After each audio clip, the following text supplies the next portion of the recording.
I would be the youngest director in Planned Parenthood history. This is my chance to make a real difference.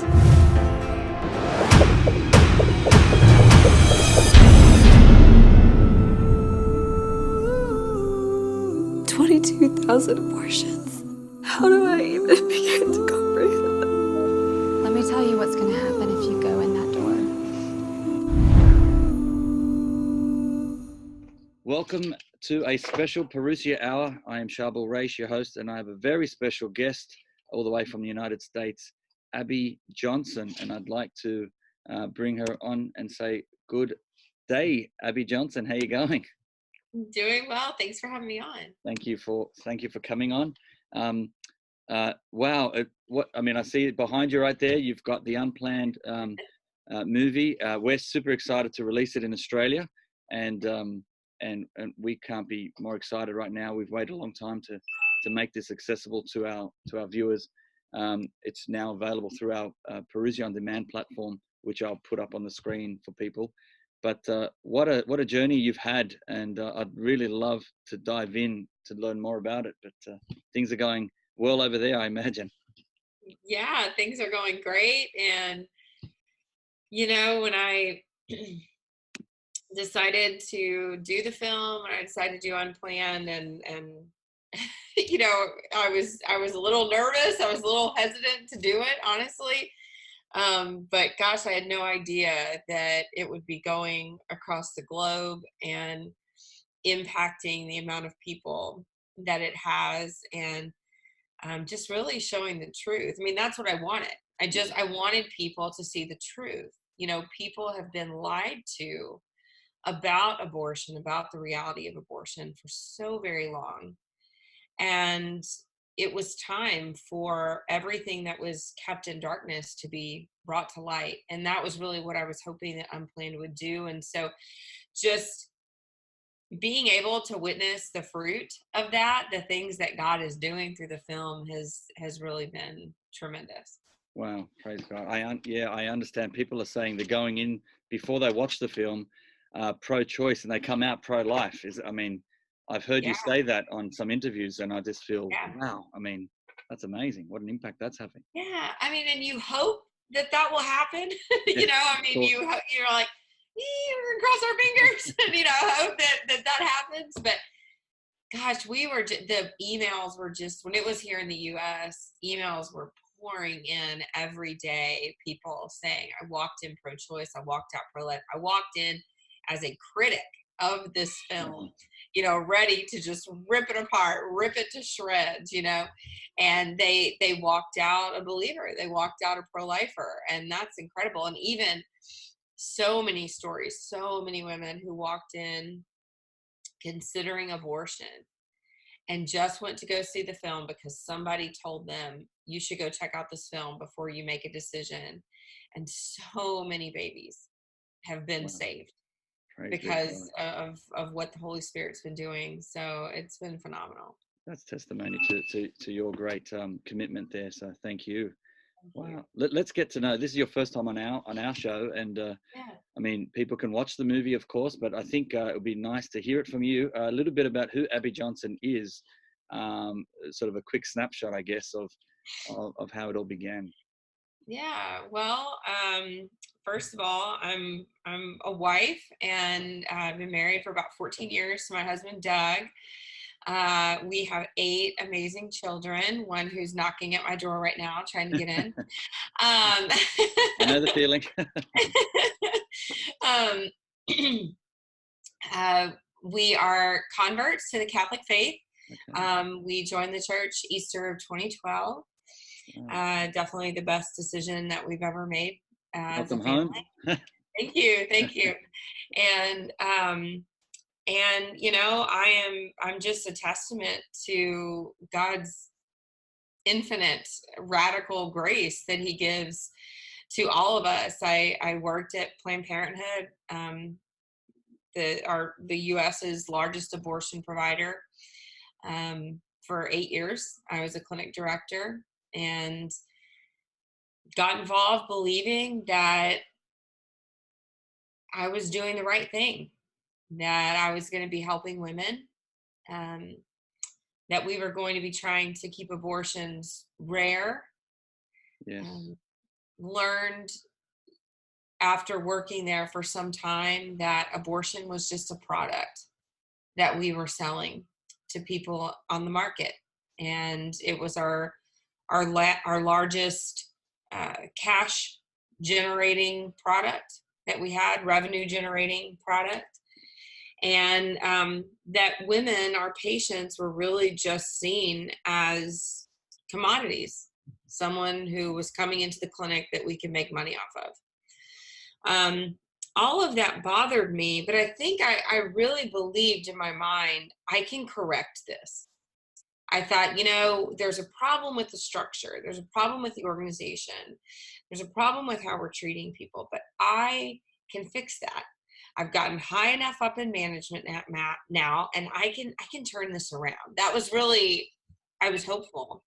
But it wasn't until I actually saw a live ultrasound guided abortion, saw a 13-week-old baby fight and struggle for his life, that I realized that there was really nothing I could do to change the corporate culture of abortion. Because as long as abortion is readily accessible inside of those facilities, then it was wrong, and nothing could make that right. No, And so you saw that. And so I knew I couldn't be a part of that anymore, and I knew I couldn't save the organization, because in order to save the organization, we would have to stop doing abortions, and that wasn't a part of what we wanted to do. We weren't in the business of saving babies. We were in the business of killing them, and I had to get out. So I ended up leaving and became a very outspoken pro-lifer, sort of by accident. Accident to me, but God knew what he was doing. Praise God. We heard you from down under, so we're so blessed to hear your story. So and just been doing this work now for over 10 years, and I love it. I mean, this is I can see how even during my time at the clinic, I was being prepared to do what I'm doing today. Interesting. And that's just a testament to how God can really work all things for his good. Yeah, so true. So true. Planned Parenthood generally don't promote, I mean, how they're there for women's health care. Is that how do they promote themselves? So you were in there as a staff member thinking you were helping women, and then as you discovered, hang on, we want to reduce abortions, but then you realized, no, they want to ramp them up because it's their number one. Do they, I mean, to the public eye, that's not really known, is it? Do they talk about, they don't actually announce to the world what they're actually planning on the inside? Yeah. I mean, when I was there, absolutely not. I mean, when I was there, we were all about putting on this public face. Okay. That we were about healthcare and women's health and preventative services, preventing the need for abortion. We've really seen a change, though, in Planned Parenthood in the past 2 years. They have become much more brazen about their outward support of abortion, and they've just become more honest about what they're really out to do, and that's to sell abortion. And in a way, I mean, I appreciate it. Let's take off the facade, right? Let's take off the mask. Definitely. Let's just be honest and say what you're about. And they have been doing that more and more over the past couple of years. But when I was there 10 years ago, it was very much, well, yes, we do abortions, but that's not what we come out and talk about all the time. Yes, we do them, but we always lead with all these other healthcare services that we provide. Okay. What was I going to say? There was the impact that has on women when they're going in thinking they're getting help, and when they come out. Tell us about how that is the journey they go. I mean, obviously it's it must be a tough decision just to go through with an abortion to begin with. But then when you're constantly given that is the solution to end a problem, so to speak. I mean, how that you're in the counselling stage as well. How do you sort of had women who were on the fence, and you're there trying to convince them that this is going to help them. How does, tell us just a little bit of an insight, what that is like, and how do you do that? And then I want to look at the flip side. Yeah. It's pretty easy to convince a woman who is scared, who's vulnerable, who's alone, and who has this great big crisis in her life. It's pretty easy to convince her that an abortion is the right decision, because we're making all these promises to her. We're saying, if you have an abortion, this is going to fix all of your problems. You won't ever think about it again. It's not like you're going to regret your abortion. You're not going to think about it ever again. It's just going to fix your problem. And the biggest problem that you've ever faced in your life, the biggest crisis you've ever faced in your life, is going to be gone just like that for just a few $100s. And if most of us, if we were promised by someone that they could fix the greatest crisis we've ever experienced in our life for $400, most of us would hand over $400. Yeah. Right? I mean, because when you're in a crisis, you want it gone. You want it eliminated. What we aren't telling them is that, in fact, you probably will regret your abortion decision. And we're not telling them about potential side effects of abortion. We're not telling them that, yes, while you can get rid of the physical being of your baby, you're never going to get rid of the memory of your baby. Yeah. You're never going to forget about that baby. And we're not telling them that.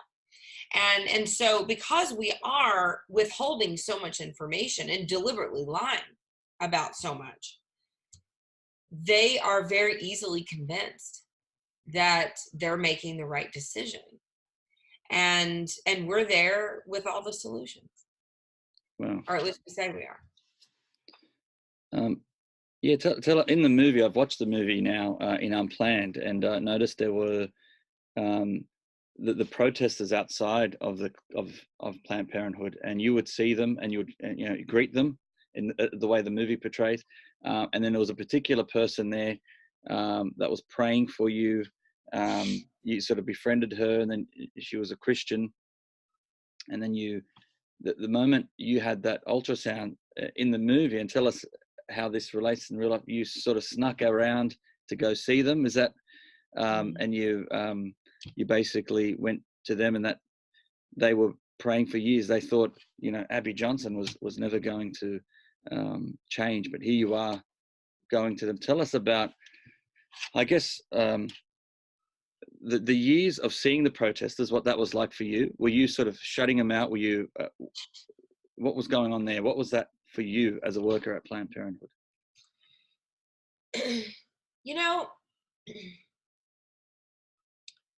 Every day was different.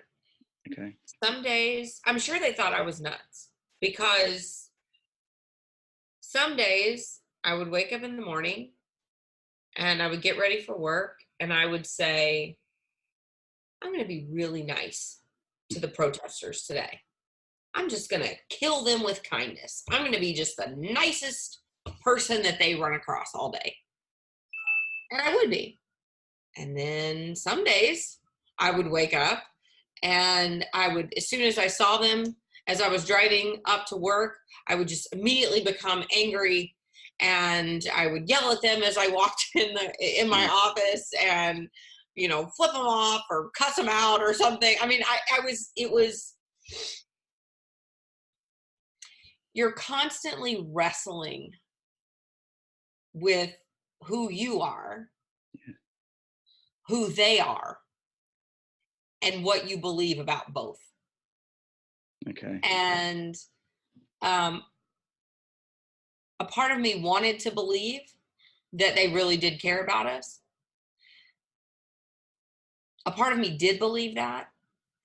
But then there was the other part of me that was being told by Planned Parenthood day in and day out that they were the enemy.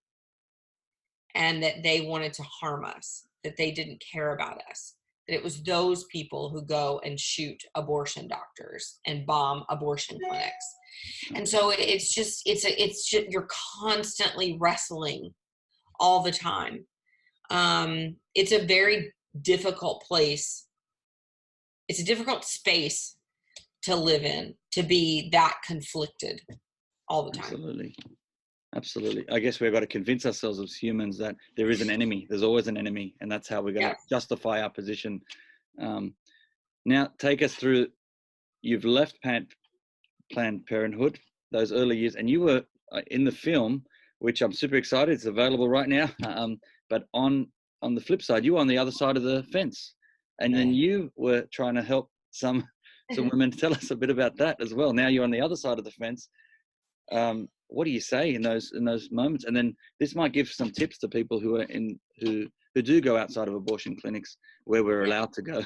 We've got some bubble zones at the moment in some areas, but those where we can. What was it like for you, and what are some tips you can give? I just always start out. I just say, hey, my name is Abby, and I just tell them, I don't know what your day has been like so far. But I know that I have some information that you probably should hear before you walk in the door. And, I'm in a position where I can say I used to run an abortion clinic, right? So I want to tell you my story, but I'm also a woman who's had 2 abortions. So I can also share that story with them as well. But even if you're a person that hasn't experienced those things, you still have information to share with them, right? You still have places that they can go. You have resources, you have referrals, places that you can send them, places where they can get better healthcare, better options. And our goal on the sidewalk, really, I learned, is just, these women, it's like they are on a light rail. They are on the fastest moving train you can imagine. Our goal is to just slow them down. Yeah. Just to slow them down just a little bit, just to get them thinking a little bit about what they're doing, about the decision that they're about to make. Because when you're in panic mode, your brain is moving very fast. And so we're just trying to get them to slow down, think about this a little differently, think about the resources that are out there to help them. And then, if you say that you're going to help them, you have to be there to help them. Yeah. And, we have to be the people that we say that we are. And so if you say to a woman, if you have your baby, I'm going to help you every step of the way, then you better be there to help her every step of the way. And it's just really in that moment, it's just sort of being a problem solver, being a fixer, and saying, well, have you thought about this? Can we go right down the road and get a cup of coffee, get some tea? Can we just sit for 15 minutes? If I can convince them to just give me 3 to 5 minutes of their time before they walk in that door, I can convince them not to walk in the door. Okay. But it's just knowing the information, knowing the resources that are available, getting them into the hands of those women, and just being genuine and saying, there is something better for you, and I'm going to help you find it. Okay, beautiful. In the few minutes we've got, I can't believe how quick this time goes, but I want to, people watching now, there are people probably thinking, and this is very common around the world, partial birth abortion might be wrong, or abortion is wrong after a certain period. There'll be people who are thinking, look, it's okay if, in the case of rape, which always gets brought up, or in certain cases, if the child is deformed or has, when doctors are telling women in the early stages of their first ultrasounds that you might have, there's a high chance of this child having Down syndrome or some deformity, we don't recommend you going through with the pregnancy. And so there are many people thinking, okay, maybe it's not worth letting this child be born into a life of suffering.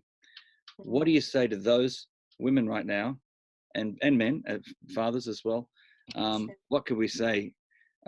Is abortion ever okay?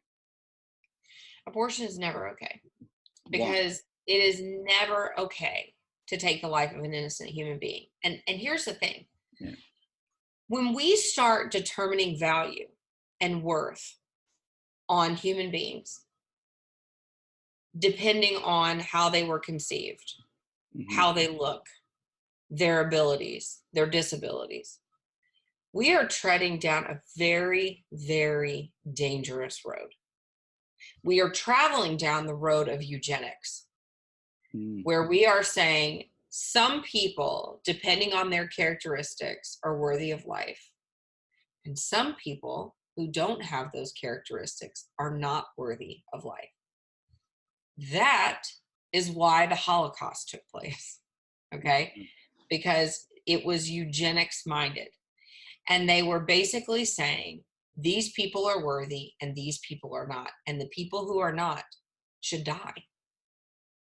And that is not the type of society that any of us really want to live in. We really don't want to start going down that path, because then anyone can become a target. And we're already seeing that in many different places.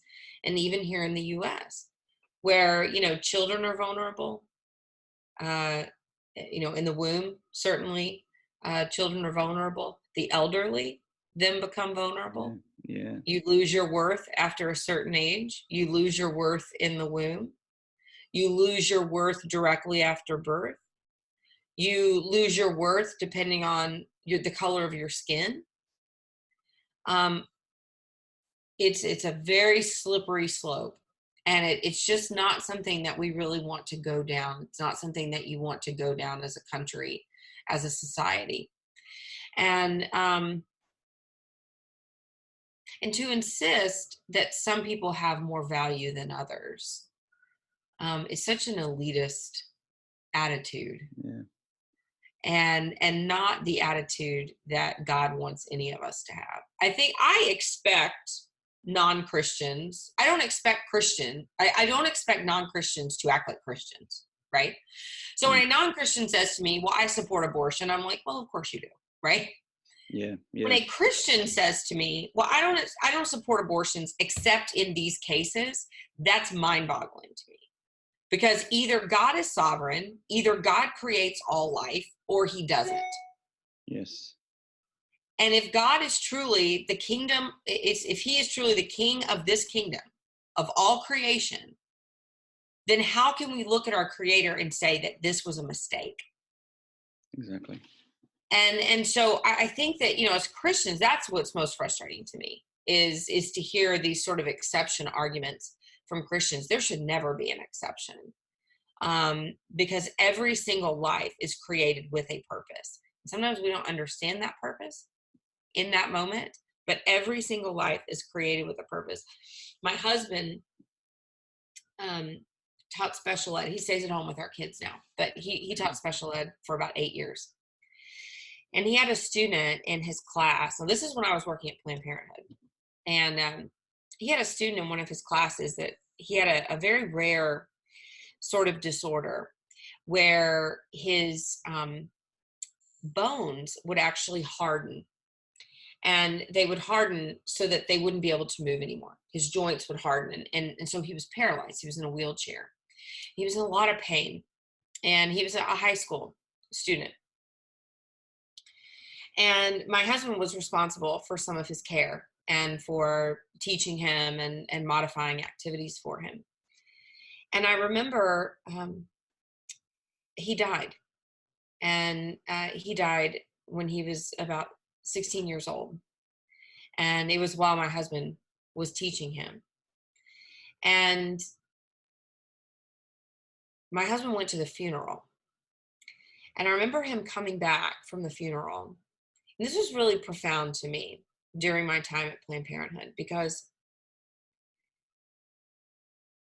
I remember him saying, you know, oh, well, so-and-so died. And I remember thinking in my heart, well, it's probably better that he's dead, because he was really in pain and he was suffering, and nobody should live like that, right? And Doug came home from that funeral. He was just in tears, and he said, Abby, the funeral was standing room only, and it was a big church where this funeral was had. And he said, this boy, he could barely talk, he could barely move, but his life touched the lives of hundreds, thousands of people without saying anything, without doing anything, just his life, just his presence. And I remember thinking, wow, you know, what a utilitarian view I had of people at that time. That if they're not useful to me, then they're not valuable. And that is not the way that God, our creator, sees any of us. He doesn't see us as utilitarian. He sees us as precious, every single one of us, no matter how much we contribute to our society. So true. That goes beyond religion, by the way. That's just a basic human understanding, yes. Right? So that should be for all humanity. That right there, and it translates. Look, thank you. I think that's a great start. What you said sounds so obvious, sounds so convincing. It's never that straightforward when you're speaking to pro-choices, of course. Even people in our own family, our own friends, it's very common. If people want to know more, how do we, I think, read up more about it? Learn. You've written a book. Your story is out, and it's now called Unplanned in book form. Any other resources you can recommend, and how can we get in touch with you and learn more about this? Yeah. So I'm all over social media, okay. And I talk a lot about this sort of thing, about pro-life apologetics, how to best talk to people who are on the other side of this issue and many other issues as well. I think that's an important part of who we have to be as a pro-life movement, is that we can't just say we're pro-life, but we have to be able to defend what we actually believe. And so I try to equip people as best I can, particularly through social media, Facebook. And so people can definitely follow me there. I have another book out called The Walls Are Talking that came out a couple of years ago that really does a deep dive into the abortion industry. So that might be a good resource for people as well. And if people want to, I've written quite a bit. I have blogs and things like that. People can go to my website, Abby Johnson, ABBYJohnson.org, for more information there. There are also some really interesting organizations here in the U.S. One is called Secular Pro-Life. So these are a group of atheist and agnostic people who are pro-life, and they're not pro-life because of their religion. They are pro-life because of science. Now, we as Christians know that science comes from our creator, right? But they don't have that belief, but they are completely scientifically minded and medically and technologically minded.